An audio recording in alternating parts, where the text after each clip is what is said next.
I'm at Higgins Lake, I'm sorry.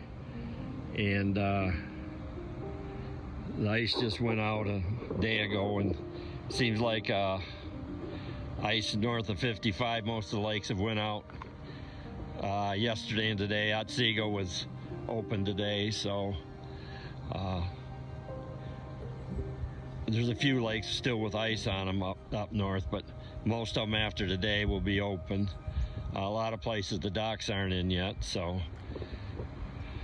But the crappie are starting to bite real good on Houghton Lake out in the canal, so lots of people in Houghton Lake, and a few guys in Cadillac and Harrison and around Gladwin fishing crappie.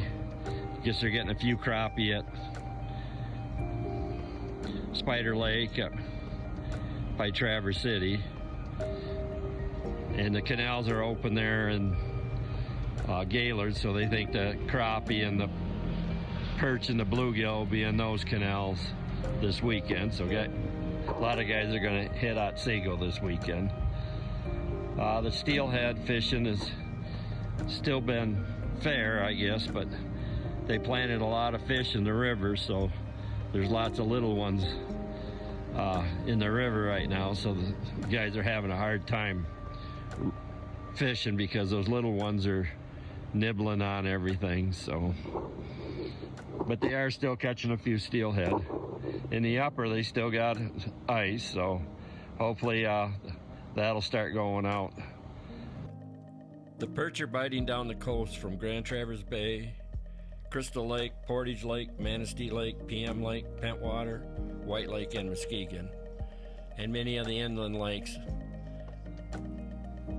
like Long Lake, Green Lake, and they're catching some perch on Skeegamog and some in Clam Lake, some nice perch. They're catching lake trout on east and west Grand Traverse Bay, jigging with Elk Rapids jigs and Swedish pimples, some Atlantics on Torch Lake. Guys using slip bobbers and blue seem to be doing the best. Bluegill are biting in many inland lakes now, as this warm weather has got them into shallow water in the canals, and worms seem to be working the best. So it's so nice to have some nice weather so we can get out fishing. Baitman out.